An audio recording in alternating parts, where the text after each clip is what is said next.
John, on page 14 of the proposal you gave us, Article 31,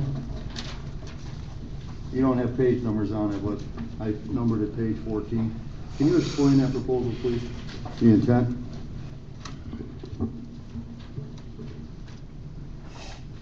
Thank you. As you know, over the last couple of years, we have been unable to come to a conclusion, particularly on wage issues. As you know, there's been several years since anyone on the admin or the hourly side or the represented side has had an opportunity for a wage increase. At the direction of our board of directors, we are coming to the table with financial incentive for a long-awaited wage increase for our employees. Our intent in this section is to highlight a couple of issues. Number one, every employee will get a lump sum payment of $200 and then a 0.5% wage increase.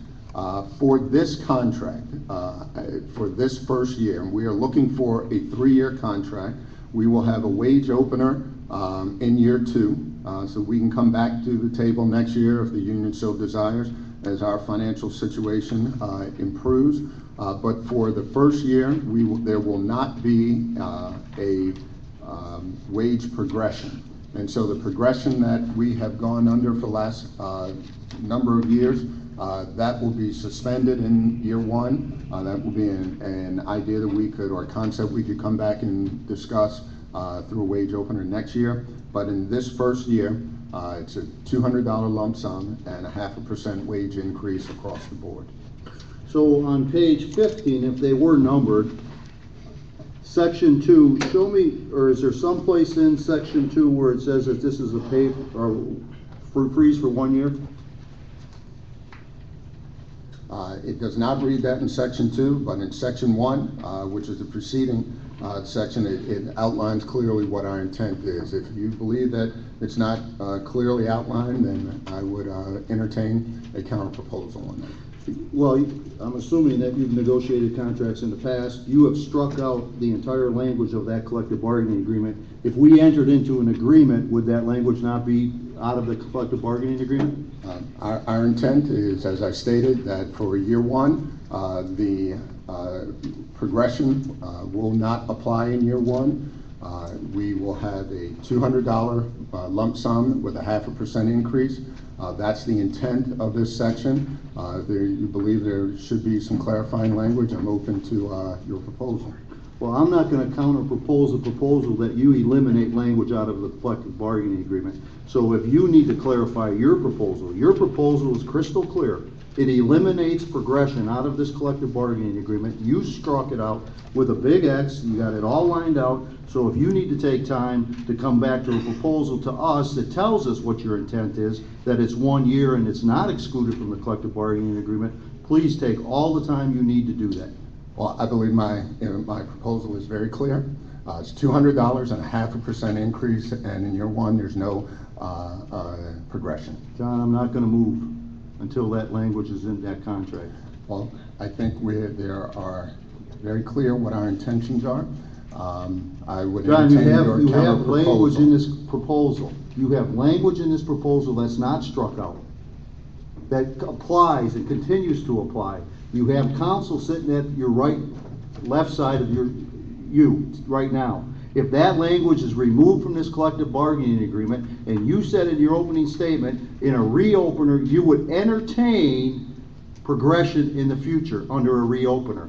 I am not going to sit here and make it perfectly clear and negotiate one letter of this contract until that progression, if your intent is to freeze it for 1 year, it's been frozen for 3 years. If your intent is to freeze it for 1 year, then that's what your proposal should say. It doesn't say that. So if you need time with your legal counsel, please take as much as you want, but I'm not going to move forward with any negotiations till this matter is clarified. And I'm not going to respond to that. My response to you is crystal clear.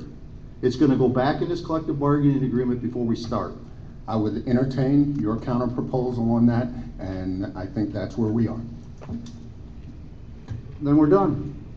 It is unfortunate that if that's your position, I understand your position, but there are folks who have deserve a wage increase. That wage increase is on the table, and You I'm can put waiting a- for the union to You respond. put a wage increase on the table. Every one of the bargaining unit employees, you put a proposal after 3 years. And this is, let me make myself perfectly clear on this issue. It's not about wages.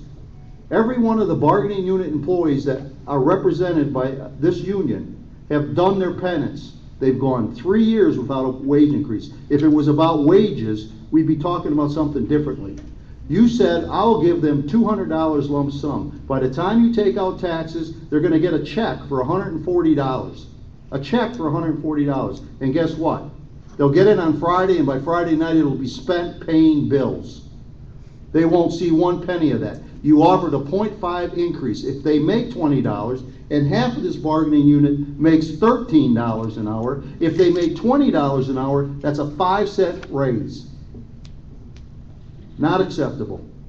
I invite your counter proposal. I gave you my counter proposal, so if you want to take the time, I'm telling you right now. Let me ask you this question.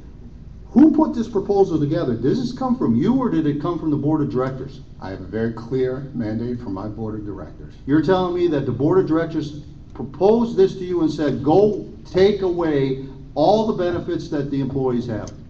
Name one benefit under your proposal that you haven't asked for a reduction or a pullback from these employees. One. It is very clear what our proposals are. You have that in front of you. And every I one of invite your counter proposals, proposal. every one of your proposals, I will never apologize for being hostile today. Never. You have absolutely discredited LYNX as far as an employer in this community by this proposal. You have taken away everything that they have bargained for over the last 50 years and tried to get a give back on every proposal. You have not taken into account 3 years of these people looking at maintaining the service on the streets. If you need these kinds of cutbacks, if you need this to come off of the employees' backs to maintain service, cut service. Lay off drivers, lay off mechanics. I challenge you to do that, because we will go to this community and we will tell them what you have done. This is unacceptable. It is very clear, Gary. I've heard 2 things in the 10 months that I've been here. Employees had very high concerns about our health care, and we brought better health care, cheaper health care to our employees.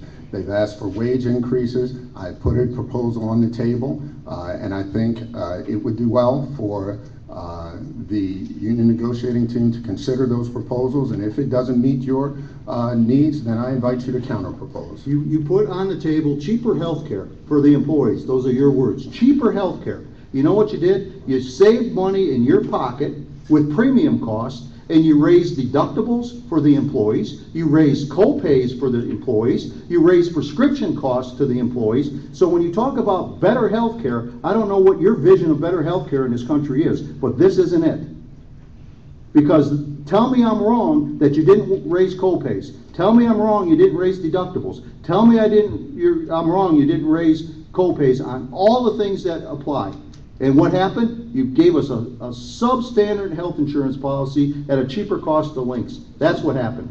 And that's the truth. I have held countless town hall meetings and asked our employees, my employees, what it is that they wanted. Whether they wanted to stay on the Orange County proposal, which offered X benefits, or go to a different proposal. It was almost unanimous, their choice and where they wanted to go. And when you held that town hall meeting, you never once told those employees, if you go to the cheaper health insurance, you're going to pay more out-of-pocket expenses. Never once did you explain to them that their co-pays were going to go up, that their deductibles were going to go up, and more importantly, that out-of-pocket expenses were going to be borne by those employees. Never once did you do that. That's absolutely not the case. Well, it is true.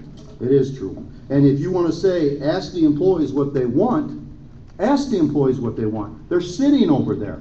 And what they're telling you today is you're not going to touch their progression. You're not going to take it out of the contract. So if you want to move forward, then put something in writing or withdraw that proposal. One of 2 things is going to happen. You would like one of 2 things to happen. One of 2 things is going to happen. We're either done or that proposal's going back in this contract. Well, I would suggest you can make that decision as the negotiating team for the union. There is money on the table. Every day that we waste time in this kind of discussion, LYNX employees, my employees, will lose that money. There will not be any retroactivity to it, so I hope we can have some productive discourse here and we get to an agreement that benefits not only our bottom line as a company, but the pockets of the employees who have deserved those raises. There's money on the table. 3 cents an hour? I invite a counter proposal from the union. This is a starting point, and ball's in your court. Ball's not in my court. Put the progression back on the table. That's my counter proposal to you. I'd love to Put see it back in writing. the package. Tell me what you would like to see, Gary, and we can move Progression's back on the table. You're the one that crossed it out. We didn't cross it out. We didn't talk about it. You sat in the driver's room with one of your town hall meetings, so-called it, and you stood in front of the drivers downstairs in that driver's room and told them that you had money and the progression would be there. Those came out of your mouth. That was your comment. Are you denying you said that? You can't, can you? I have nothing else. I invite a counter proposal. You can't deny you told these people downstairs that the progression would be there. I invite a counter proposal. I Gary. figured you wouldn't deny that, because that's the truth. I gave you a counter proposal. Love to see it in writing. I'm not giving you it in writing. You're the one that took it out. I await your counter proposal. Well, you can wait until the sun comes up tomorrow morning. We'll be back here tomorrow morning then. Really? Really? Does that conclude? Does what conclude? Is there anything else? from Are you gonna put the progression back in the table? We will be awaiting your counter proposal. Are you gonna put the progression back in the table? If you're not, there's no meeting tomorrow. I await your counter proposal. Thank you. Really? This is your boss, people. This is the guy sending the clear message to you that he cares for you.